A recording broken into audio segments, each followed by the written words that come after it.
Assalamualaikum warahmatullahi wabarakatuh. Alhamdulillah. Saya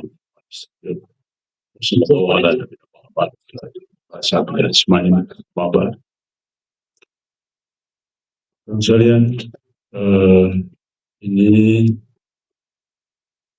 kita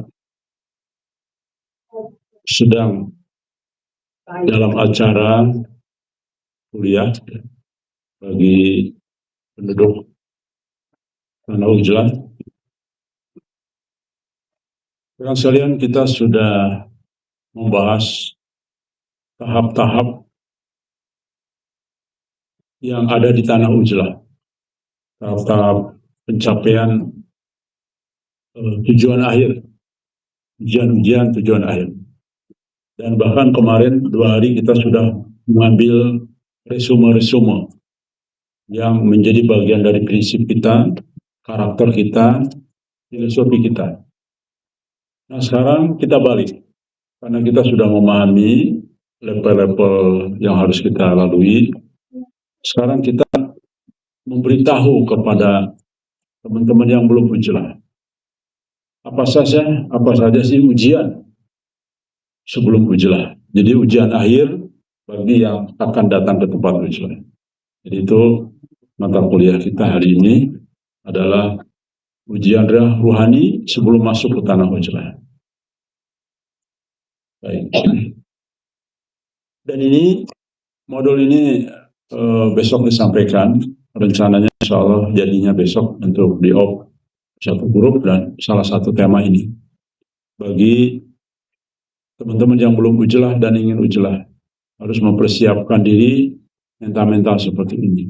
Karena bagaimanapun kita sama-sama tahu sudah ada kurang lebih 30 orang, kurang lebih ya, yang sudah mundur dari tanah ujlah karena berbagai hal ya, tidak kuat, tidak tahan, kemudian banyak ujian-ujian yang menimpa. Nah ini, jadi sebagai perbaikan, kalau kemarin kan ya silahkan aja lah, ada keinginan, tapi nanti lama-lama kita terus memperbaiki diri. Sama dengan kita di sini, pelan-pelan kita memperbaiki diri. Insya Allah, masukan-masukan yang saya terima bagus-bagus. Memang itu tujuan kita semua.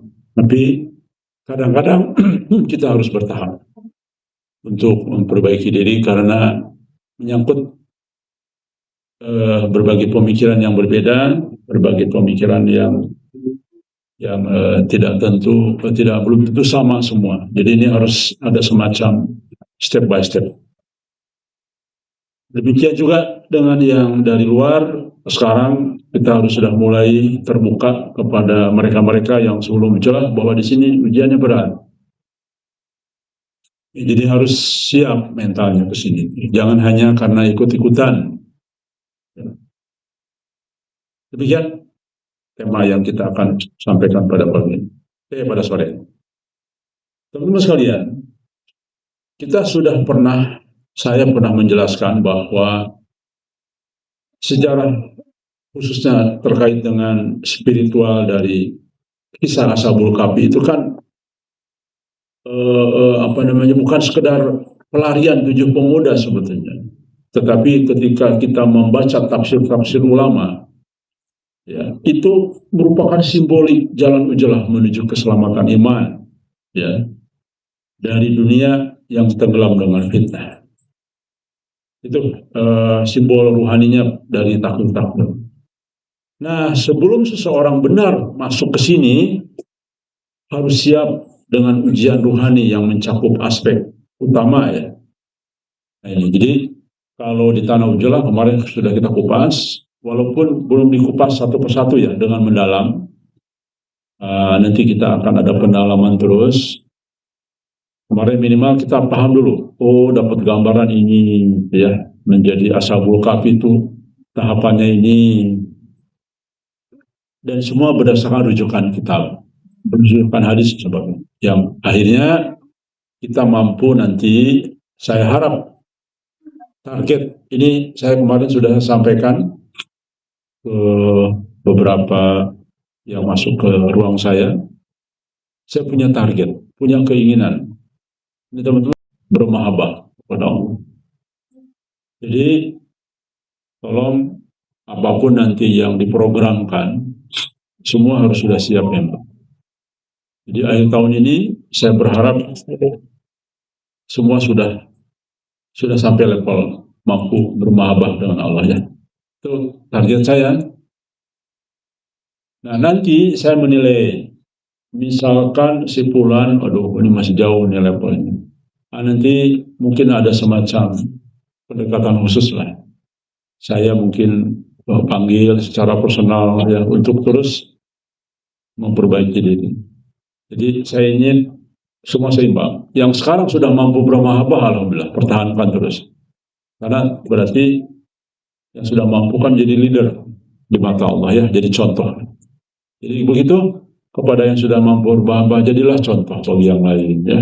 Contoh, support bagi yang lain. Support bagi saya juga. Ya, artinya siapa tahu saya juga belum sampai, tapi ada teman-teman di sini yang sudah mampu ke level mahabbah kan, Masya Allah ya. Pasti saya harus mencontoh, saya pasti malu lah. Maka kepada teman-teman yang sudah mampu, menjadilah contoh. Ya. Baik. Apa saja aspek seseorang sebelum ujian itu yang harus mereka pikirkan? Yang pertama, mental. Nah ini, mentalnya harus sudah kuat. Jangan ikut-ikutan, jangan mental ikut-ikutan. Bismillah, saya benar-benar sudah mencermati kuliah Majelis Gajah tentang kalau jelas saya siap dengan segala resikonya. Kalau sudah mengatakan itu, ya sudah siap resikonya. Jangan karena alasan lagi, waduh ternyata orang tua saya sakit, itu dia, berarti mentalnya sudah siap. Ya, karena beginilah, ada itulah inilah. Jadi sepertinya berarti itu kan belum siap mental. Kemudian yang berikutnya akidah, ya persoalan akidah. Begini maksudnya, teman-teman harus sudah siap nih yang di luar. Kita ini akidahnya sedang mendekati akidah yang murni dari baginda Nabi Muhammad SAW. Harus siap. Yang tadinya misalkan kita ini masih suka agak keluar jalur, ya siap di sini, mengikuti di sini. Jangan sampai ke sini protes, wah kok gak ada kunut, wah nah itu berarti tidak siap mentalnya. Jadi kalau bertanya boleh, kenapa demikian? Nah, jelaskan boleh. Di sini tempat bertanya apa? Tidak boleh kita dibungkam, boleh tidak boleh. Bahkan saya senang sekali banyak masukan ya. Itu berarti kan sama-sama ingin maju. Kalau kita sudah penduduk rohani kan begitu ya. Penduduk rohani itu tidak pernah tersinggung, ditegur, tidak pernah merasa merajuk ketika diingatkan. Jangan. Nah, saya pun enggak. Saya misalnya Abu Bidah, Ustaz Abu Kahya sama ini kemarin ada usulan. Saya terima. Gimana? Ceritakan. Oke, kalau gitu nanti saya coba yakinkan saya apa yang antum sampaikan benar. Ya, harus begitu. Nah itu cara orang berpikir dewasa begitu. Walaupun mungkin menyakitkan hati kita usulannya, tapi tidak apa-apa untuk perbaikan ya. Obat itu pasti pahit, nggak ada obat manisnya. Baik, jadi siap maksudnya akidah. Jadi ujian akidah nih, masuk 2 hari baru. Beda ya. Di sana zikirnya saya keras gitu. Sebelum kok kayak kuburan sepi habis sholat. Nah itu mental akidahnya harus siap. Oke ya. Nih kepada para penghuni yang belum menjadi penghuni. Baik, berikutnya adab harus siap juga, berubah adabnya ya. Jadi itu karena pasti ada perbedaan bahasa. Baiklah, di sini belum 100% bahasanya bagus, belum. Saya paham, memang step by step. Saya pun menjadi sekarang seperti ini kan dari proses pembelajaran.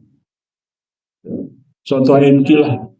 MQ kan disuruh belajar sama Allah dengan wah, ketika ingat kan di supir bis itu Dia nyupir bis kan pengalamannya luar biasa itu ujiannya. Bahkan senggol sini, senggol situ, tabrak akhirnya macet sendiri, nggak jalan, gantikan orang lainnya.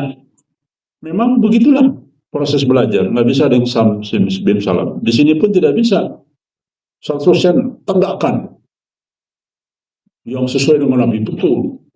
Nanti kasihan orang yang sudah punya niat nggak sanggup nanti kalau langsung ibaratnya langsung panas gitu ya. Nah, harus step by step. Oke, baik. Kemudian yang terakhir, kesanggupan menyatu. Nah, ini penting dengan sistem pergaulan buduk rohani. Jadi ini khusus ya, semuanya mata kuliah hari ini adalah sampaikan kepada teman-teman ketika kita diskusi gimana di sana ya 3-4 poin ini. Siapkan mental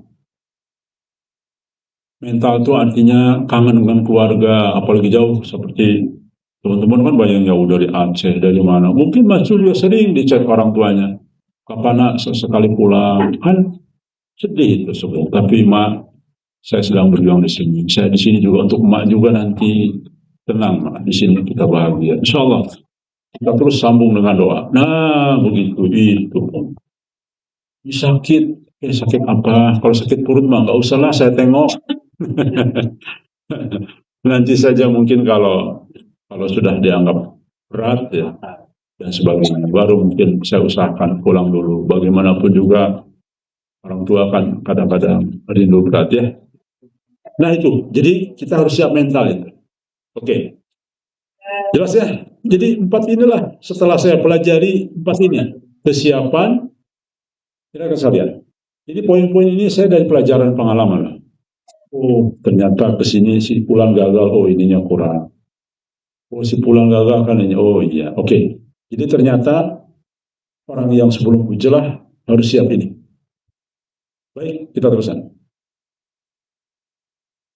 Ujian ini bukan fisik semata, tapi bersifat batiniah dan simbolik sebagai gerbang peralihan dari dunia zahir menuju wilayah batin ilahiyah. Nah itu. Teman-teman sekalian, saya sebetulnya tidak tahu ya bahasa-bahasa yang sifatnya sufi-sufian, tapi saya punya karakter sendiri. Jadi walaupun orang mengatakan, wah Kandi ini bahasa sufi, ya walau alam, saya bukan orang sufi gitu. Tapi memang di dalam kitab-kitab seperti ini, ketika menyangkut ujlah, bahkan ulama-ulama salaf pun sama, ketika sudah menyangkut ashabul kafi, ketika menyangkut ujlah, ya bahasanya seperti bahasa orang-orang sufi gitu. Karena memang sesungguhnya kita sebetulnya gini teman sekalian, ini unik memang. Sama seperti Mas Pak disampaikan, saya juga ikut senyum. Kita ini perilakunya mirip orang sufi, menyendiri, kan orang sufi. Tapi justru yang sesungguhnya kalau kita pelajari ulama salaf dulu, sufi itu begini, mengasingkan diri, kemudian ada apa adanya, zuhud. Tapi beda, terbalik dengan sufi yang aku sufi. Bahkan bertolak belakang dengan sufi sendiri. Saya juga aneh, ini mengajaib. Teman sekalian, teman-teman memahami, rasanya agak aneh kalau orang salafi jadi orang sufi, kan aneh ya. Makanya Mas Padi confused, ini gimana sih? Tapi memang harus begini. Unik, itulah kehendak Allah. Jadi artinya Allah mau mengatakan begini, kalau teman-teman mau tahu ini, ya bukan rahasia. Sesungguhnya pemikiran, perilaku yang lebih dekat dengan Allah memang mendekati perilaku orang-orang sufi. Ya. Kan simbol ketika kita mempelajari buku sufi dari dulu, wah indah sekali memang. Dan ini sedang kita jalani. Hanya ingin dekat dengan Allah. Saya ambil dunia sedikit sajalah, secukupnya. Saya tidak ingin terus terseret dengan arus dunia. Kan begitu. Kan benar. Tapi ketika di sini ajarannya, ajaran yang Nabi sampaikan, yang Nabi contohkan langsung, para sahabat. Tuh kan, benar kata Mas Fadli. Ketika ke sini, loh, ajaran-ajaran yang betul-betul ulama salaf ini, ya, yang tidak dicontohkan kita nggak mau ikut. Resikonya khawatir ada benarnya gitu bahwa itu adalah bagian dari bidah. Karena soal bidah ini kan berbeda pendapat, kita pas sama-sama paham ya. Nah itu, jadi lebih kepada kehati-hatian saja. Dan kita di sini punya prinsip. Kita bukan salafi, bukan dewan dakwah, bukan dewan muslim, bukan. Kita punya khas sendiri. Dan menuju kepada mazhab al-Mahdi. Begitu, kira-kira ya. Jelas ya teman-teman sekalian. Makanya kemarin poin-poin karakter-karakter sebetulnya belum selesai lah. Kemarin itu masih ada 10 lagi. Tapi saya anggap selesai. Teman-teman sudah mulai memahami. Itulah karakter kita ya, yang kemarin disampaikan. Baik, saya ingin mengulang sedikit mana tentang tanah Ujlah dan perspektif rohani. Baik, ini bagi teman-teman yang ada di sini, ada juga di luar. Secara literal, memang Ashabul Kahfi itu menyembunyikan diri di suatu tempat, gua, hutan, dan sebagainya, untuk melindungi iman. Namun dalam konteks akhir zaman, nah ini sekali lagi ini untuk teman-teman yang belum datang ke tempat Ujlah ya, harus berbeda ya. Gua atau dalam bahasa Quran kan gua ya, dalam bahasa dalil gua. Sebetulnya ini tempat persembunyian. Ruang batin yang berlindung dari berbagai fitnah. Ini dikaitkan dengan akhir zaman. Yang kedua, sistem kehidupan alternatif di luar arus dunia yang penuh kebatilan. Penuh dengan kebatilan. Bahkan saya sudah berani mengatakan, di dunia saat ini lebih jahiliyah daripada zaman jahiliyahnya zaman Nabi. Coba sebutkan kepada saya dosanya orang dunia sekarang yang tidak ada di zaman Nabi.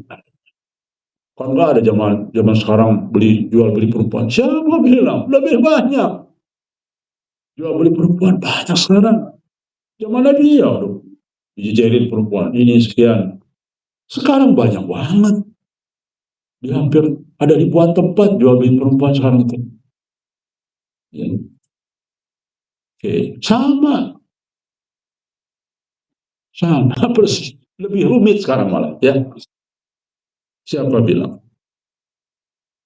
Jadi, dan saya sudah menyusun, nanti itu bagian dari alasan, alibi atau hujah mengapa kita mengeluarkan blueprint untuk perjuangan ke depan. Harus ada alasan kuat kan. Nah, saya sedang mengumpulkan bukti dengan videonya, mengumpulkan bukti dengan literaturnya semua, bahwa hari ini jauh lebih jahiliyah di zaman Nabi Muhammad SAW. Sebelum Nabi jadi Nabi, ternyata jauh banget melampaui zaman jahiliyah zaman dulu. Ya. Jadi ini kehidupan alternatif untuk menghindari itu ya, kebatilan. Jelas ya teman-teman sekalian. Nih, teman-teman yang di luar sana, ini isu kita ya. Jadi kehidupan alternatif. Yang berikutnya apa? Kesadaran ruhani yang hanya mungkin dicapai oleh jiwa-jiwa yang sudah terbebas dari keterikatan dunia. Betul teman sekalian, sulit sekali. Saya sudah berulang-ulang, mungkin 100 kali saya ngomong. Sulit kalau kita masih terikat dunia, ingin menggapai ridho Allah saat ini sulit sekali.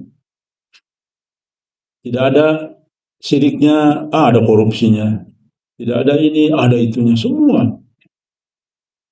Kita tempat kerja di restoran, kan restoran tidak ingin aneh-aneh ya. Tapi ada saja sesuatu yang membuat kita jauh dari agama ya. Contoh, zuhur, azan. Ini kan banyak tamu, akhirnya ditunda. Nah kayak gitulah, sulit lah. Sulit sekali teman. Saya sudah simulasi nih, makanya teman sekalian, ketika saya nanti kita ya mendirikan resmi, memanggil media untuk lembaga think tank saja, itu kita ini harus siap loh. Kenapa harus ada lembaga think tank berbasis muasarat? Kalau tidak cukup dengan yang sekarang ada, wah itu kita harus siap itu. Apalagi sudah didialogkan. Kalau lembaga think tank, nanti ada dialog. Kita ada 2 hari rencana. 2 hari itu 1 hari dengan wartawan, 1 hari dialog. Dan itu nanti sungguh-sungguh dialognya, bukan kayak kemarin. Kalau kemarin asal hadir saja. Tujuannya adalah strateginya beda. Ya, untuk supaya nanti masyarakat ketika mencari-cari mubasyirat sudah banyak nanti jejak digital dan mereka akan cari kita ya. Jadi itu lebih strategis. Tapi nanti dialog nanti kita akan cari yang lawan tanding yang luar biasa ya. Dan kita harus siap memang. Nah, kalau sekalian, begitu ya. Jadi intinya sulitlah mencapai jiwa-jiwa jika kita masih ada di sana.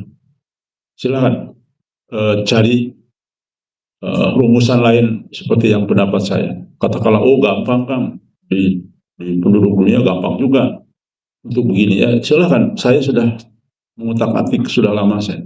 Ternyata memang Nabi benar. Untuk menghindari fitnah dunia itu tidak ada lagi rumus kecuali sulit sekali sekarang ini ya. Dengan demikian masuk kuat di dalam Quran itu bukan sekedar berpindah tempat, tetapi berpindah level iman rohani dari umat biasa menuju goroba mukorabun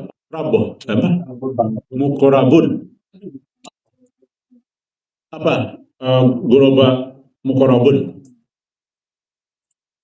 kan dekat, betul, dekat dengan Allah. Mukorabun itu dekat dengan Allah maksudnya. Jelas ya? Baik. Jadi bukan pindah tempat. Makanya saya sudah sering, kita ini jangan pindah tempat, jangan berpikir pindah rumah, jangan. Kalau itu tujuannya atau pikirannya nanti terpeleset. Kita siap memang pindah dimensi, pindah alam. Oke, kita terusan.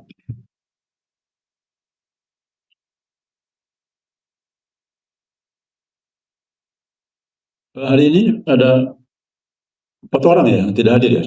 Ya. Pantesan kok berkurang. Awat-awat semua sudah hadir, kecuali Dahra aja ya, sakit ya. Sebentar, Mbak Nopi ada. Mbak Nopi isotonik kan?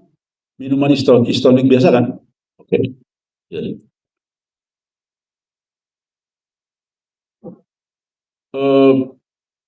Atau perlu itu yang kaitan tadi obat apa? Habatus soda bisa membantu itu. Ya. Jadi dari masuk angin ya? Iya, nyesek ke sini kan? Iya. Nah, makanya teman-teman sekalian ini perubahan cuaca ini dari dulu. Saya pun pernah masuk angin di sini ya, mengabaikan sakit perut, menekan ke sini, sakit ya. Pergantian cuaca ya. Baik, Mas Wadi, mulai kapan ada pembagian jahe rutin?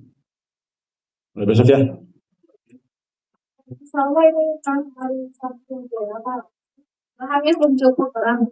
Kan saya bilang beli aja, nggak apa-apa.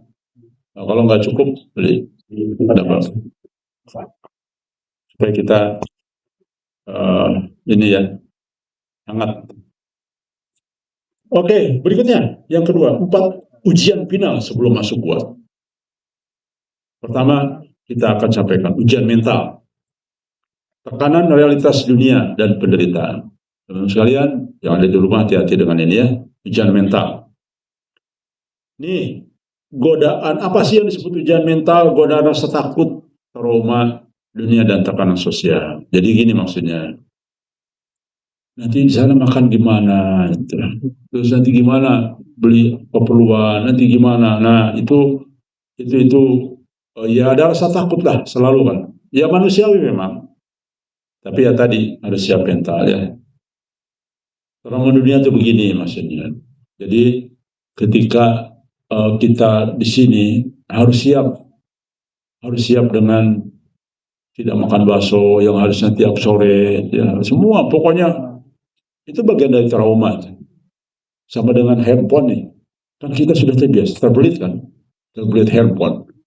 Nah sekarang di sini sudah mulai dibatasi pelan-pelan, ya bahkan bisa jadi saya percepat untuk besok udah dikurangi lagi ya, dan sebagainya kecuali orang tertentu. Nah itu namanya trauma dunia ya istilahnya. Terbelit dengan sistem. Lepas itu susah banget karena ya udah terbiasa tergantung.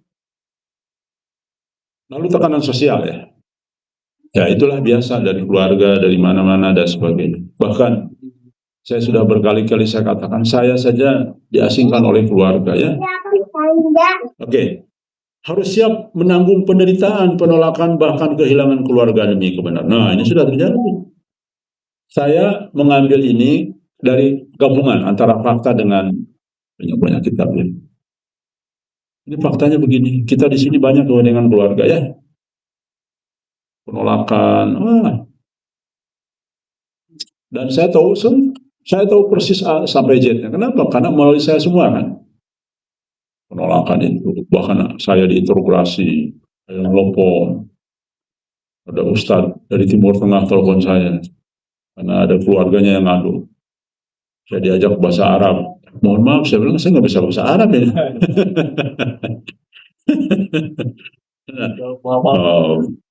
Apa di sana itu? Wah, diinterogasi. Saya bilang mohon maaf nih, ini tabayun atau interogasi nih? Saya gituin kan. Misalkannya saya ini lemah. Mohon maaf, Ustadz ini gaya-gayanya interogasi. Kalau Ustadz mau begini, nggak akan bisa nyambung, Ustadz. Kalau mau tabayun, monggo. Bahasa tabayun lah. Nggak usah, Ustadz, sok-sok pinter lah, sudahlah. Ya. Oh ya, akhirnya bertak-bertak lagi. Sebelah gini aja, Ustadz, saya nggak mau ngurusin. Percuma, karena Ustadz mencari pembenaran ini, bukan mencari kebenaran. Sudah saya tutup gitu. Jadi, berat kan? Ya banyaklah peristiwa di sini yang saya himpun dari sini ya. Contoh, ini contoh Nabi, bukan contoh yang tadi sebaiknya. Nabi Ibrahim diuji dibakar, semua keterikatan mental terhadap ayah, umat dan bangsa itu, ya, diuji kan. Jadi bayangkan patung yang dibikin ayahnya dirusak sama dia. Apa enggak mental itu? Dia kan? Coba ayahnya gimana sakit hatinya. Anak, bayangkan Tuhan kita dirusak sama anaknya. Itu mentalnya mental pol, gaspol itu. Coba terbayang teman-teman. Dia kalau baca Quran sejarah kayak ringan aja, tapi teman-teman tidak menghayati apa yang terjadi. Dia bayangkan, bapaknya yang membuat diagung-agungkan oleh masyarakat dirusak sama anak. Bagaimana mental bapaknya? Terbayangkan sakit hati dan sebagainya. Baik, terusan. Di dalam surat Al-Baqarah ayat 155, dan kami benar-benar menguji kalian dengan ketakutan, kelaparan, kekurangan harta, jiwa, dan buah-buahan. Sampaikanlah kabar gembira kepada orang yang sabar. Nah, ini untuk orang-orang yang baru mau terpanggil. Jadi kepada teman-teman di rumah, di sini itu kekurangan harta, tempat termasuk cukup, nggak kelaparan banget sih ya, pas-pasan lah ya. Di sini ada rasa takut, gimana, banyak sekali pertimbangan-pertimbangannya dan sebagainya. Baik, kita teruskan. Berikutnya, ujian akidah. Apa itu ujian akidah? Jadi ada 4 ya, ujian mental, ujian akidah. Tauhid murni dan keteguhan pada jalan ilahi. Ini kayak gampang kata-kata ini, tapi tidak mudah. kita lalu ya. Semua teks dalam Al-Quran tuh, makanya ketika kita tidak mendalami kayak gampang-gampang aja. Padahal ternyata kita di sini sedikit saja keliru, sedikit saja tidak sempurna, Allah sudah tegur. Berarti kita semakin paham ini. Bagaimana sesungguhnya yang paling mendekati dengan Allah. Allah tegur, bayang ya. Dasar nikmat kita ini, insyaallah. Yang paling nikmat itu ditegur Allah, itu nikmat. Teman-teman harus prinsipnya gitu ya, sama ya. Tegur Allah, ya Allah, alhamdulillah ya Allah. Begitu sayang dengan Allah, dengan kita ditegur, kita detail lagi ditegur. Itu bukannya nikmat itu ya. Daripada kita dibiarkan terperosok jauh. Betul, saya membaca mimpi teman-teman yang negur itu saya tertegun. Tertegun, merenung lama, Masya Allah.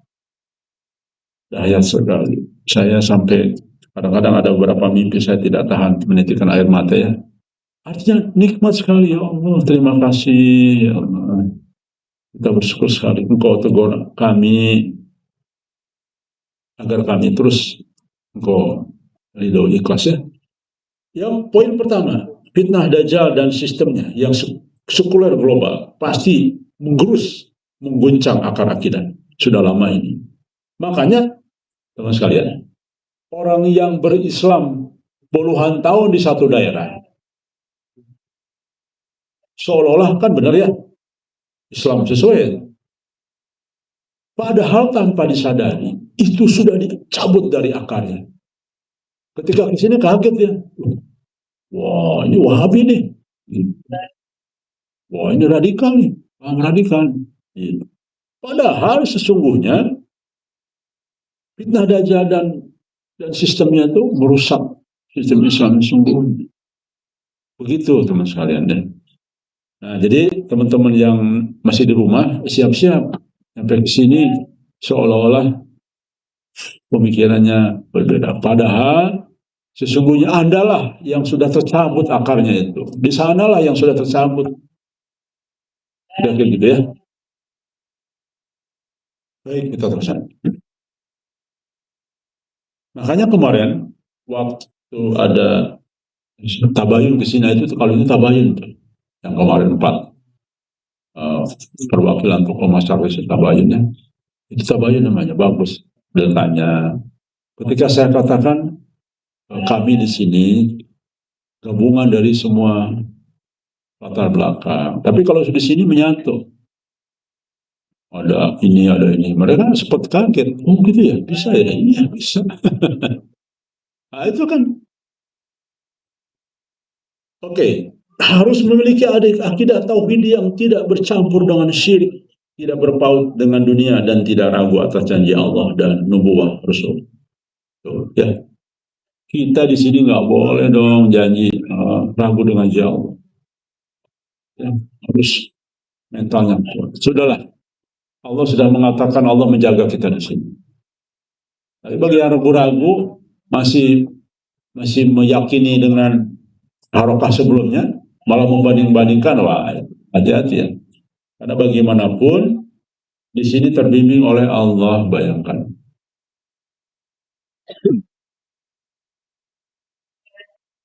Jadi nih bagi teman-teman di luar ya sudah harus siap nih. Nah, kita sedang bertauhid murni. Kita bukan siapa-siapa yang sekarang di luar. Oke, contoh Ashabul Kahfi menolak penyembahan togut dan lebih memilih mengasingkan demi akidah. Nah, itu contoh di dalam Al-Quran ini. Baik, kita teruskan. Poin ketiga, adab. Nah, ini dia. Ini pun juga menjadi sangat penting. Saya tahu ketika ke sini teman-teman membawa karakter lama dan merubah itu kan sulit. Nah, itu ya. Tapi saya coba bersabar ya. Baik dengan keluarga sendiri, dengan istri sendiri, dengan teman-teman pun bersabar. Walaupun saya juga manusiawi, kadang-kadang terpancing juga. Kita punya karakter yang berbeda segala macam. Nah, sekarang kita harus ujian adabnya di situ ya. bagi teman-teman yang belum masuk. Tidak cukup lurus akidah, tapi juga harus beradab kepada Allah, Rasul, sosok pilihan Allah, dan saf perjuangan. Sosok pilihan Allah itu begini maksudnya. Sudah ditakdirkan, katakanlah Mas Haidir menjadi katakanlah pilihan Allah dalam mimpinya. Kan pilihan Allah.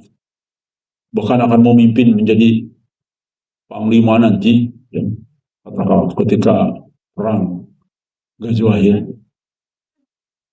Nah, kita harus ridho dengan pilihan Allah. Adam punya Adam. Oh iya. Kesimpulan, ya udah Allah pilih.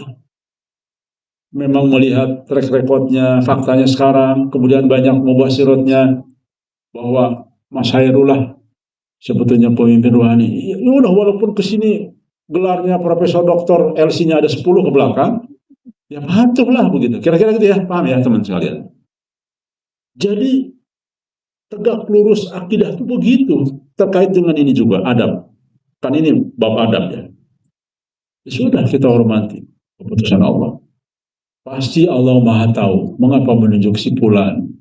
Kita juga kalau melihat mau protes ketika tahu MK adalah calon Imam Mahdi, kan hati kita juga protes. Kenapa begini ya?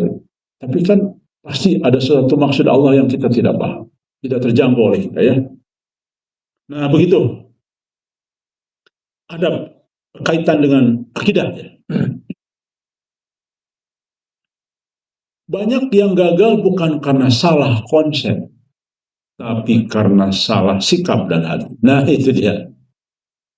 Gini contoh nih, datang ke sini, pernah ingat kan? Di sini lagi, Kang, di sini itu apa namanya? Orang-orangnya apa? Getah semua, semua kaget. Itu tuh. Padahal di dalam konsep kebersamaan tidak bisa langsung bim salah bim, lalu kemudian harus rata semua, harus level ini semua. Pokoknya yang kesini sudah harus level mahabbah. Mahabbah aja nggak ngerti, gimana caranya? Nah itu. Jadi konsep kita sudah betul, ada step by step. Kan kita juga ikut jawah Nabi. Nggak bisa kan Nabi lahir, sholat, lima kali. Bingung orang.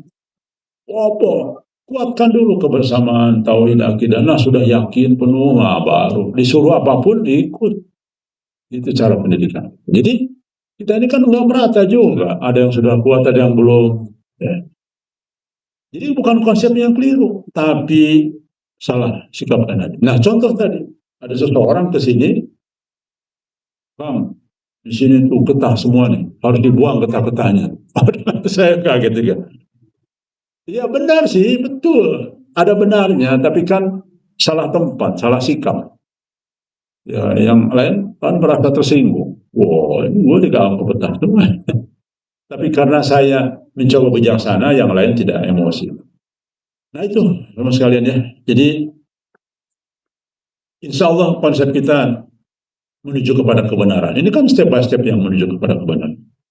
Ini pun baru step sini belum sanggup semua, kan ada yang masih tercecer, masih ada yang mengap-mengap.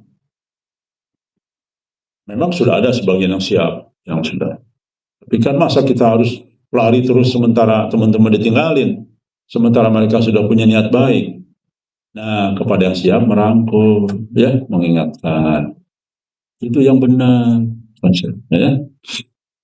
Jadi kepada yang sudah bagus, siap, bahkan sudah bermahabbah, sebetulnya sudah mahabbah nih orang, 1-2 orang misalkan ya.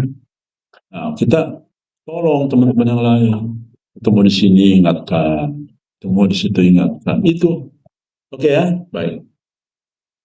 Itu konsep yang betul. Tapi kadang-kadang tadi kita ingin buru-buru, kita tidak paham manajerial, sebagainya.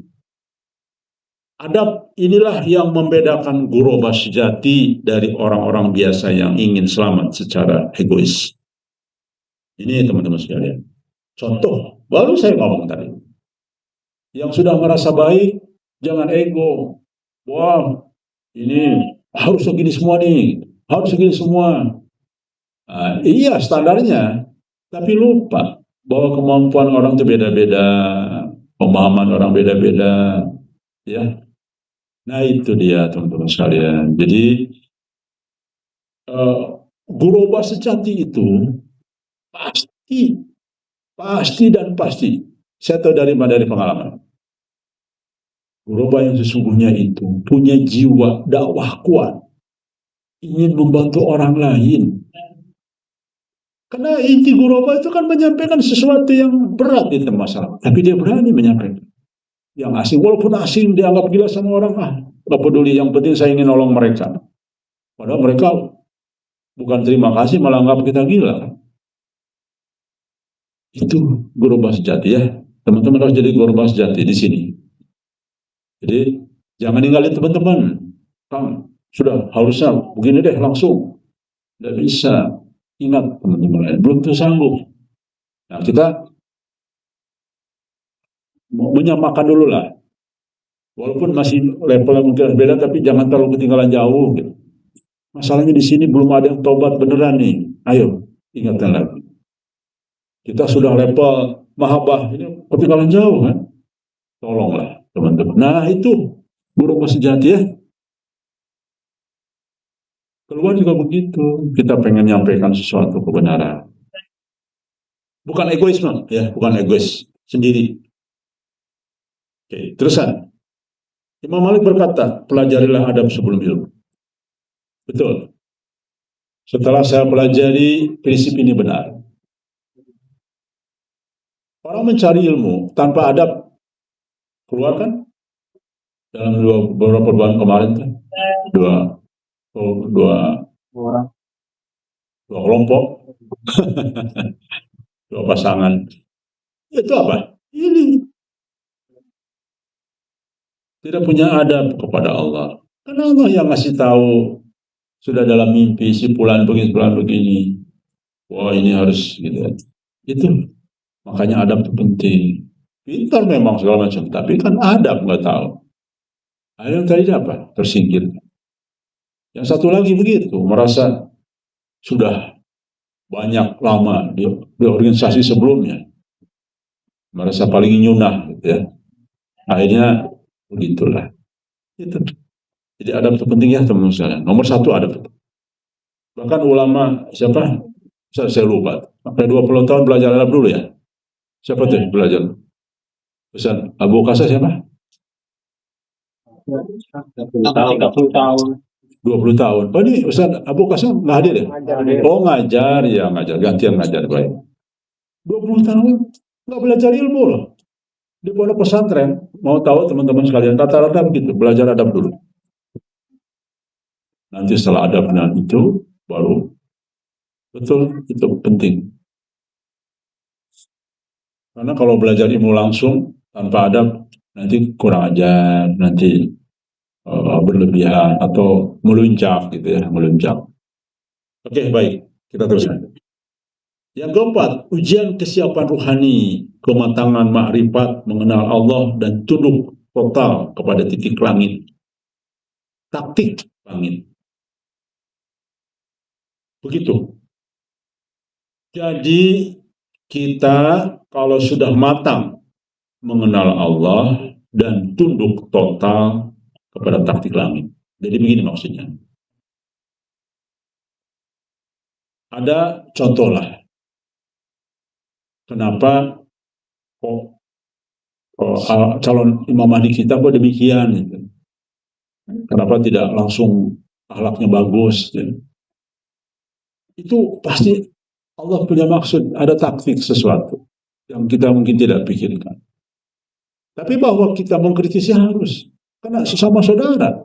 Kan bagaimana MK itu kan saudara kita, calon imam kita, ya dikoreksi lah. Kalau keliru, diluruskan sebagainya. Tapi kita punya prasangka baik secara matang. Sehingga tetap berjuang walaupun perilakunya aneh-aneh, bahkan memanahi kita dari belakang, tapi kita matang karena kita matang pikirannya. Yang salah pribadinya, isi mimpinya tidak salah. Oke, jelas ya? Harus siap hidup dengan sistem kebenaran ilahi, bukan sistem dunia. Kebenaran ilahi itu tentu basisnya sama, Quran dan hadis, tapi ada rincian yang lebih detail atas kebenaran itu, yaitu apa? Mubasyirah. Ini contoh ya. Ya teman sekalian, ini mic-nya kok bagus sekarang. Coba setelannya kayak gini nih. Jadi tribalnya bagus. Jadi saya pun ngomongnya enak. Teman-teman juga enak kan? Nggak ngebahas enak. Coba standarnya gini. Sekarang udah ada tanda. Nah itu, udah jangan dirubah-rubah lagi. Ya teman-teman, udah jangan dirubah. Video juga bagus. Iya, jangan dirubah-rubah deh. Itu kakeknya Najwa itu yang nyetel ini. Karena beliau kan ahli sound. Tapi bukan horek. Sound. Horek. Nah, ahlinya tadinya wah ini harus diganti, ternyata beliau ngotak-ngatik dipastiin, oh pas bener. Oke, jangan dirubah-rubah. Ini kadang-kadang masih juga nggak enak. Ini enak terus sebentar-sebentar aja dirubah-rubah melulu. Udah jangan tribelnya, udah volume aja. Terus kemudian speaker juga udah dicek sama saya, udah gini standar, nggak kedengar yang lain. Bapak-bapak kemarin juga nggak protes. Saya pikir tadinya mungkin mau menanyakan speaker di sini, enggak juga. Memang kalau ada Mas Arif nggak bisa di style gitu kan. Kenapa? Ganggu Mas Arif apa edit. Harus. Udah harus terima. Harus terima. Jangan karena sesuatu akhirnya merusak secara umum. Ya saya pun kalau begitu keganggu saya. Di sini ribut melulu. Enggak kan? Saya tetap konsentrasi. Yang perlu konsentrasi itu saya. Yang perlu menyepi, hening. Saya tapi kan praku berisi apa kajian nggak apa. Ya, insya Allah tergantung kita mengendalikannya ya. Rela hidup asing, tidak dikenal bahkan dipitnah karena menyatu dengan proyek ilahi. Ini proyek ilahi. Makanya kalau ditanya sama orang tuanya Mas Fatur, kamu kerja di mana? Di proyek ilahi. Nah, Mas Firoz ya, proyek ilahi. Gitu. Ya orang tuanya, oh di proyeknya. Kok nggak pernah kirim-kirim? Ibu kirim doa. Kan ini proyek ilahi ya, kirimnya doa bukan uang. Ya. Insya Allah luar biasa ya, kita sedang proyek. Jadi bahasa-bahasa umum bisa kita gunakan ya untuk supaya meredam. Siap tersembunyi hidup low profile, artinya zuhud, sederhana. Hanya bekerja untuk Allah tuh kan, hanya bekerja untuk Allah. Membangun peradaban Islam yang sebenarnya. Ini dia nih. Tunggu tanggal mainnya. Kita akan masuk kepada bekerja untuk peradaban Islam yang sungguh. Ini cita-cita yang agung, Masya Allah. Masuk surganya dengan para sahabat Nabi kita semua ya. Tapi kita yakin dengan pendidikan seperti ini kita lompat ya. Teman-teman tanpa disadari loh, teman-teman sudah levelnya bisa melebihi ustadz-ustadz di kota-kota. Ustadz-ustadz bisa nggak? Coba lillah semua. Ya, belum bisa ya? Nggak bisa. Orang ceramahnya harus dibayar, susah. Jadi teman-teman tanpa menyadari, teman-teman di mata Allah itu sudah melebihi yang disebut-sebut ulama-ulama di luar. Bisa jadi demikian ya. Baik. Yang berikutnya, sinyal kesiapan masuk gua, masuk tanah ujrat. Berikut indikator kesiapan seseorang insan untuk masuk gua. Saya mengutip ini bahasa Quran ya, supaya juga bisa diterima di dalam dalil Quran. Itulah. Nih, satu indikatornya, harus berani melepas sistem dunia, jabatan kita, apapun di dunia. Ujian dan eksistensi sosial. Contoh di sini kan ada yang keluar dari PNS. Coba kan itu tidak mudah, misalnya. Terbayang putus honor yang kita akan terima dan sebagainya. Juga kita siap untuk tidak dipuji. Yang ada fitnah terus. Kemarin ya, fitnah semua. Tapi untuk tabayun, alhamdulillah. Betul nggak informasi ini? Betul nggak informasi ini? Jadi yang ada kita bukan pujian, tapi dicurigai. Ya, yang ada itu kita harus siap ya. Gitu. Dan tanda-tanda orang siap ya siap. Tidak usah lagi gelisah dengan itu. Merasa nyaman dalam keterasingan yang sunyi, tapi bukan introvert. Tahu introvert? Introvert dia, Pak. Jadi artinya memang dia dari sononya sudah senang menyendiri di kamar gitu. Bukan karena itu maksudnya, tapi karena rindu kepada Allah. Itu ya. Jadi bukan, itu kan semacam penyakit psikologis kalau introvert itu. Semuanya sendiri ya. Nah, kalau itu malas ibadah malah. Kalau kita enggak, kita justru rajin ibadah karena rindu ya. Pasti. Berikutnya, hanya ingin hidup dalam perintah Allah dan bisa jalan. Itu jelas. Jadi kelihatan nih, kalau teman-teman dari satu sudah dilakukan, kemudian ada sudah dilakukan, ketika sudah, ya, itu tanda-tanda itu ya. Tapi agak sulit nih, terutama nomor 3 ini. Nomor 1 sudah, kita sudah lakukan ya. Nomor 2 sudah lah. Paham. Nomor 3 ini masih agak-agak sulit. Dan bisa jangan. Tidak mencari pengakuan selain ridho Allah. Nah ini juga agak sulit nomor 4. Masih belum. Dan secara teori mudah, tapi ternyata dalam praktek sehari-hari ada saja yang kita masih terasa memang. Ya, kita harus akui itu. Baik. Di dalam surat Al-Kahfi ayat 16, dan mereka mengasingkan diri ke gua itu, lalu Allah menyebarkan rahmatnya untuk mereka.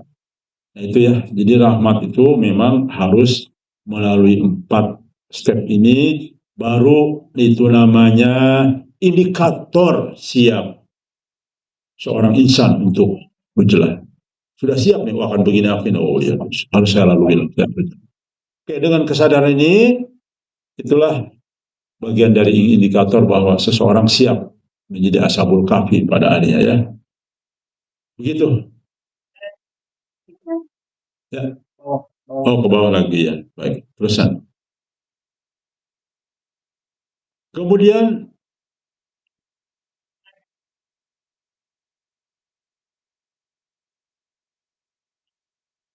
insya Allah saya melihat ada perubahan-perubahannya. Saya lihat si Fulan dulunya begini, sekarang sudah ada perubahan.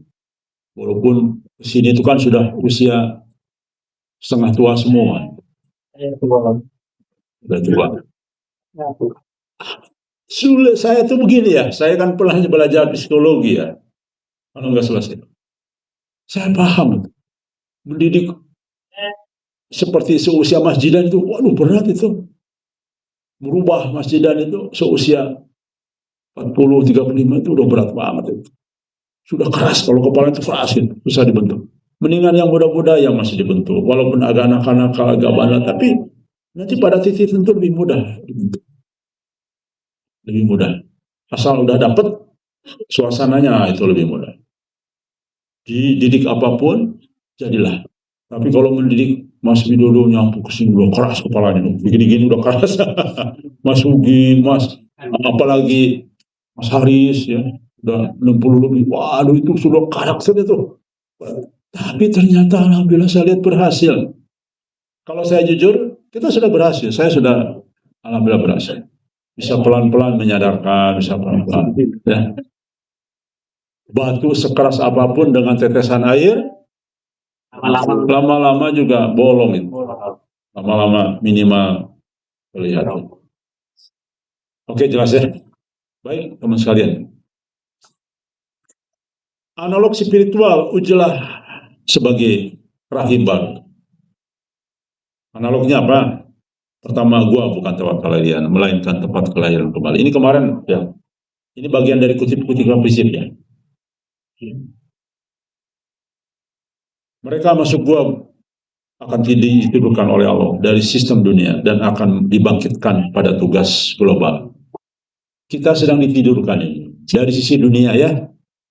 Ingat, sekali lagi kalau teman-teman memahami surat Al-Kahfi, kita ini sedang ditidurkan oleh Allah dari dunia.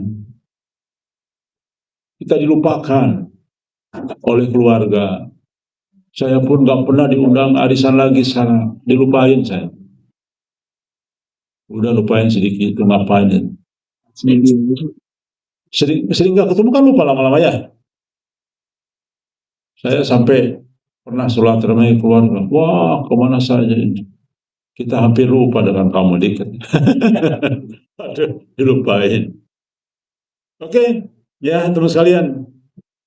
Kita sedang ditidurkan oleh Allah, sedang dididik, sedang digembleng sama Allah. Untuk apa? Nih dia. Untuk tugas global. Saya bukan berhayal, saya bukan ngarang-ngarang, ada mubasyiratnya. Teman-teman diberangkatkan nanti. Untuk membangun negara baru, negara Islam baru. Jangan, wah, ini bukan penghargaan besar dari Allah ya. Maka teman-teman harus serius ya. Dan ikhlas, serius, ikhlas itu penting. Dalam konteks akhir zaman, para pemuda yang berhasil melewati final ini season adalah menjadi pembantu rohani Imam Mahdi nanti. Ya, final season itu ujian terakhir. Ujian akhir sebelum menjadi penghuni. Jadi itu analog rumah rahim baru bagi kita. Jadi kepada teman-teman di luar yang belum ujilah, inilah rahim baru kita. Alam yang berbeda, siap-siap dengan guidance yang tadi. Jadi ini besok di share di grup, teman-teman sampai, teman-teman baca. Seperti inilah kita pindah perahu dalam perahu rohani. Jelas saya kira. Berikutnya, penutup. Jalan ini berat, tapi teman-teman inilah jalan mulia di sisi Allah. Karena hidup kita hanya untuk Allah, kita ingin mulia di hadapan Allah. Ujian terakhir sebelum menjadi penghuni ujilah bukan untuk semua orang. Memang ini tidak semua untuk orang ya. Ini menyaring mereka yang kuat, bukan hanya secara ilmu, tapi secara cinta, ketundukan, dan keberanian rohani. Nah, kalau kayak itu, masa saya dipimpin Kang Diki, yang ngajinya juga salah malah melulu, panjang pendeknya juga salah. Nah, itu ujiannya. Ya Allah berkehendak. Itu gimana? Oke, yang tadi sudah dijelaskan. Karena ini, di sini bukan hanya ilmu, tapi cinta, ketundukan kepada Allah. Makanya saya ajari, belajar. Oke, tim, apa namanya? Tim yang Mas Dedi Mas itu? Satgas ya. Saya lupa, saya yang bikin bahasa ya lupa. Satgas Adab. Saya uji nih, coba Mas Dedi yang mimpin. Oh, mimpin Mas Ugi. Wah, masa saya dipimpin anak muda? Ini ujian bagi teman-teman. Ya, begitu. Sistem tarbiyah ujian buat teman-teman. Kan saya tahu ilmu dia begitu. Masa saya dipimpin? Ini poin ini ya. Kenapa kita? Karena rasa cinta. Oh iya ya, teman kita ini harus muncul menjadi pemimpin. Nah, begitu, itu cinta namanya. Diberi kesempatan. Oke. Contohlah, saya sesekali memberi kesempatan. Misalnya saya bikin kelompok. Nopal, kamu yang mimpin musyawarah. Itu harus siap. Saya dipimpin, pengen tahu. Saya tidak tersinggung bagian baris ke belakang. Ya, karena saya terakhir ya sudah, risiko dong. Kenapa demikian? Itu karena rasa cinta. Bukan ngejar jabatan, bukan ngejar prestasi. Saya nggak ingin dilebihkan dari yang sebelum saya ingin. Tapi kadang-kadang saya juga menghargai istri saya ngambilin makanan. Ya, saya hargai juga. Padahal sebenarnya saya enggak. Saya pengen bersama-sama aja. Tapi ya sudah mengalir saja ya. Tapi yang penting saya tidak punya niat ingin diistimewakan, tidak, ingin sama-sama aja. Oke. Dari rasa cinta ya. Nah, contohlah Ustaz Abu Ukasa, kan ilmunya memang dari dulu bergerak di agama ya. Tapi tetap beliau menghormati segala apapun langkahnya, minta kesepakatan saya. Itu contoh. Contoh bagaimana kita tidak mengedepankan ilmu, tidak menyombongkan ilmu, tapi semua berjalan di antara kita karena cinta. Oh iya benar ya. Walaupun dia di bawah saya ilmunya, tapi memang harus diberi kesempatan untuk tampil dan kita balik mendengar. Nah, itu tanda. Bukan karena ilmunya udah tinggi, panjang, ikut-ikut kajian. Saya udah hatam Quran. Saya sudah penceramah, profesinya masa sudah dengerin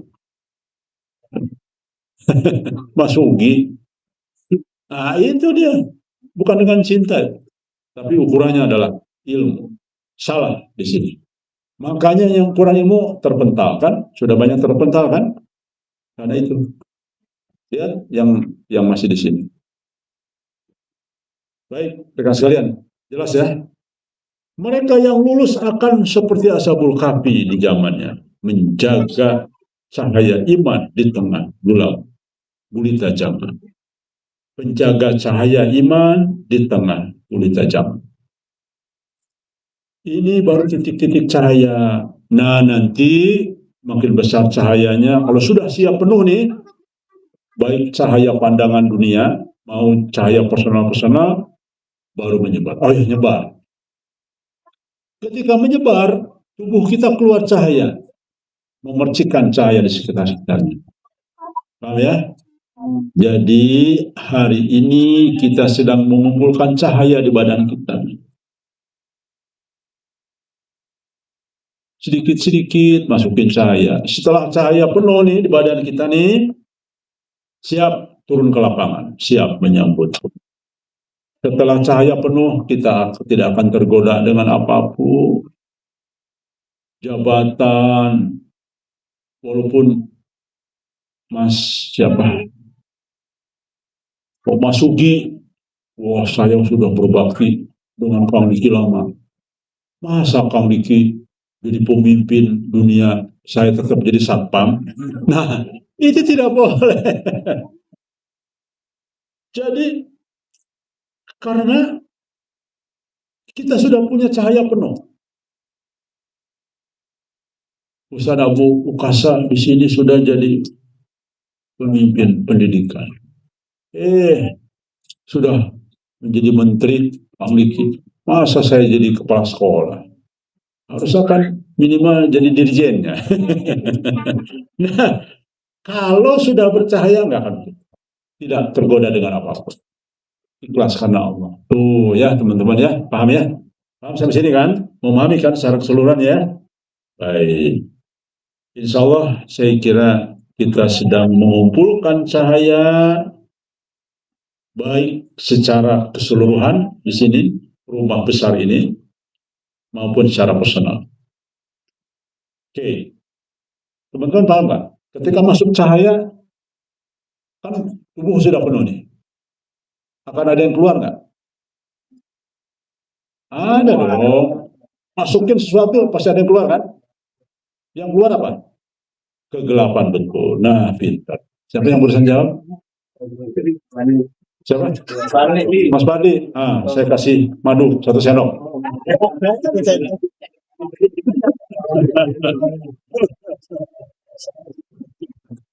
Oke ya.